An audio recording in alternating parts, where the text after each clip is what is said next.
there. Uh, didn't work out. Mama just had one bedroom, and we had a duofold in front, and Audrey was still home. So Francis went to his mother's. This was out at 26th Avenue, right at Sucrose at the beach.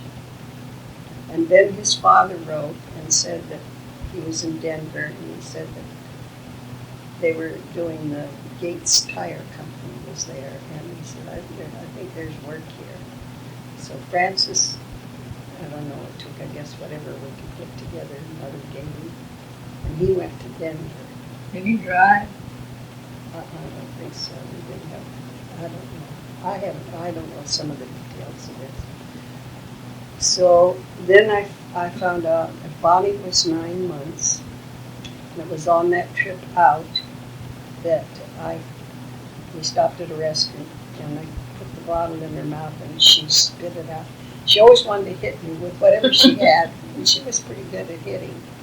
And she reached for the cup. That was the way she weaned herself. That's Bonnie. She always made the decision. I don't go to the toilet in my pants anymore. I don't wear wet pants. If she does, I'll go to the drawer and get them. Mm-hmm. So she was tiny, and she was so far advanced that everybody'd say, well, that little girl, doing things, but she was a little older than they thought. Well, then I found out I was pregnant. And so that's like the two of them are 18 months apart. And, but the town, my town where I was reared, South San Francisco, people took me in. The school gave me all of the substituting. And I did 2 years of constant substituting. Somebody in all of the school system, whether it be high school or whatever, he couldn't give me teaching pay. He took it out of a clerical, non-classified, because like in high school I didn't have the credential. But they made work for me. The whole town took me in. I was doing a lot of sewing for Mom and everybody. And this was in Brisbane? No, South San Francisco. Oh, it was South San Francisco. Brisbane's way down. Now, okay, so this is, were you with Francis at this point or separated? He went to Colorado. And I had to go to, finally, I had no money for doctors. Dad was off making movies. And Mama went to work in a factory that was nuts and bolts. And she'd come home with her hands bleeding. And I'm telling you, I just cried that I was causing because she needed to support us and Audrey. And we'd get glowing letters from the two men.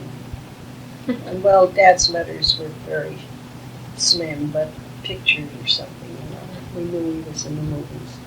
And Francis would be telling me about how he just felt he had to join the engineers. It cost $200 for their dues. And all I asked for was $65 to have a baby at the community hospital. We didn't have that $65. And even after I was in the hospital, the office would come in and say, well, couldn't you get him to send you $10? Well, I was trying to make up so he looked good and I looked good. And the only one that really looked good was the baby. As I always remember, with my children, I could not stand whimpering. I said, if you want to cry, just give a good beller and cry, but don't stand around whining. I can't take it. And so at 12:30, when I went to have Betty, I was, of course, in the usual pain, and they were trying to get me dressed so they could take me down to the San Mateo Hospital. Bonnie, of course, woke up, and she started her whining. And so I remember in the whiny voice myself, I said, well, come over here. I'll give you a spanking so you can have a good cry. Put her head in my lap, and she bit me just. So when I'm on the table, the doctor said, what is this bite? And I said, my daughter bit me. But because everything I black and blue, you know, the minute anything happens. But anyway, that was really rough time. Then I couldn't teach. Um, so Betty was about a couple of months old, and then they started giving me more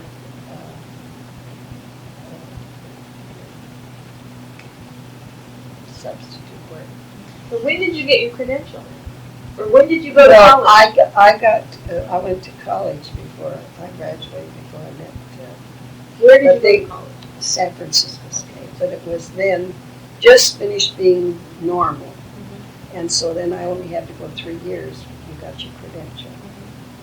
So, but in the meantime, after all this worked out, they needed more than that. So anyway, we lived out in Baden Avenue, and there was a hill. And the school was down the bottom of that hill.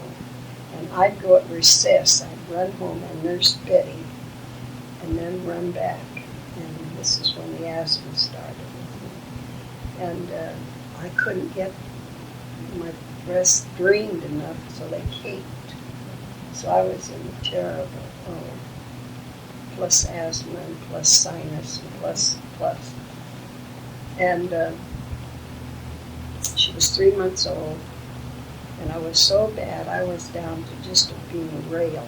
Everybody said, you know, you haven't got enough fat on you to carry your bones. And I wish I had that now. So the nurse there was Mama. In the meantime, Mama started the first cafeteria in the schools, in that same school. And the nurse there was Mama's friend. And she said, we've got to do something with her. She's a sick woman. So she took me down to the community hospital again. And the admittance took one look at me and says, consumption. And so they didn't put me in the hospital. In the back of the hospital was what they call the cottage. What is consumption in this day and age? TB. So that was on a Friday. And they put me in the private room. And those TB wards, they were communities because they never got out. If they got out, they just went for Christmas and like that. And they were, sort of dying around me. And I can remember, I said, my breasts were caked, and I needed my baby, and so Mama couldn't really. Mama was not with the children. She loved children, but she didn't have enough to be at ease for children. And so I said, I have to go home. And they said, no, when you get in here, you don't even get up for 6 months. And then we see how you are, and then we'll let you up. So that was about the worst place. I remember my bedroom was here, and this was the men's room, and the windows were all open, but the sun was hot. And I could hear the fellows, we got a new girl, she's a redhead, she's gorgeous. And that didn't make me feel good. I was embarrassed, that anybody thought I looked good, because I knew I didn't. And the whole thing was, so I had a system. I stayed under the covers, went right on down to the bottom of the bed. They bring food in, nothing. And that poor little gal, the pink lady, with the magazines, she came in with all, and I had one quote for everybody. Get the hell out of this room. And so then they said, I said, I want to see a doctor. And they said, the doctor doesn't come until Monday morning. Anyway, the breakfast was there, and I had got the hell out of the nurse and the pink lady and everybody, and I was still down at the bottom of that bed. Finally, somebody came in and lifted up. He says, there you are. They told me there was a redhead in here. Well, I thought he was one of those guys, and I told him where to go. He says, no, I knew then that I was going to be out, and I just knew that I was going to live. And Friday, the specialist came and they started with those 5 other people. And they came back from that operation so sick, and their nose all blood and all that stuff. And I got out of bed because there was no nurse to care for them, and took care of them and wiped their face. And, you know, pretty soon somebody came in with a gurney and said, you know, that's what they did before, Mrs. Miller, Mrs. McKinney. And I said, you're not getting me on that thing. I wouldn't go down and get this stuff. So they said, I don't know, I just have orders. So they made me get on the gurney, and I was afraid they'd just operate without me knowing anything. And I got downstairs, and that operating room was a mess. There was blood and cotton and rags all over it, still from the,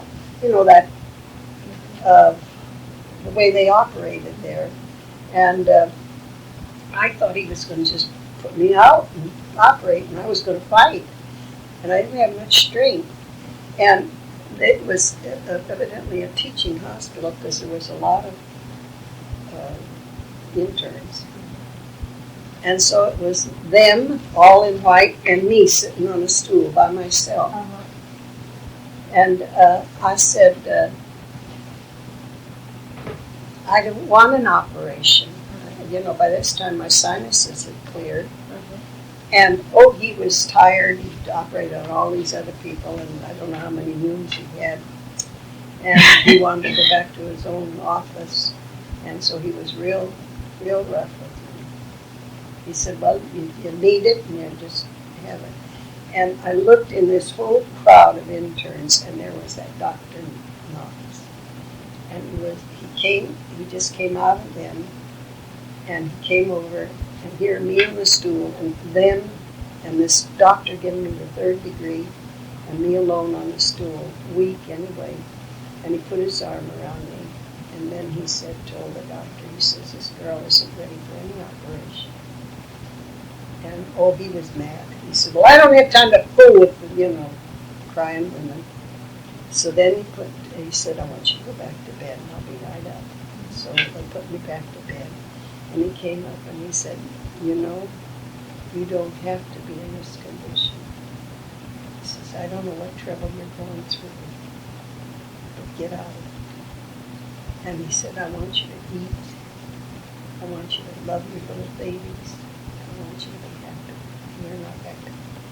So, of course, I blubbered all over it. He said, have you know anybody so that you know where there's dry climate? You're in the San Francisco area with that fog. So I didn't, and all of a sudden I thought, Aunt Flossie's in San Diego. He said, you write to her and ask if you can come. So I did. I think Mama telephoned, and she said, come. And I went down there for quite a while, and it was the happiest time I had in so long. Because it really never took much to make me happy, because I never had much in my life anyway. But Scotty would just stop whatever he was doing. There was a piano there, and on both sides were cabinets, and in every one of the cabinets were different instruments. I learned to play the saxophone, and I tried the accordion, but that just got my breasts and squished it. And I was learning that saxophone by myself, and I can remember I learned on I Ain't Got Nobody, because the saxophone could whine, and I loved whine.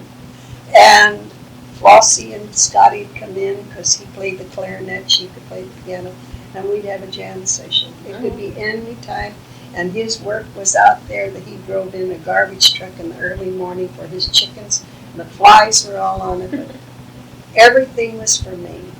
She bought a dozen washcloths to make sure I had enough, and then I don't know how many towels. They just put themselves out. And when I hear family talk about them, you can't do it.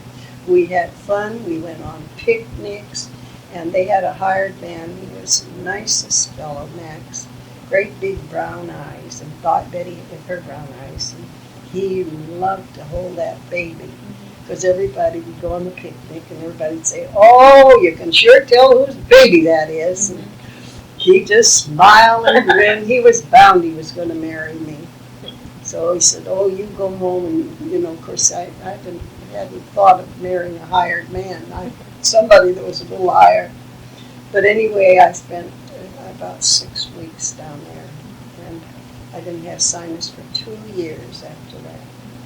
But then I was on my way up, and then I got jobs. I was working at the high school. I organized the first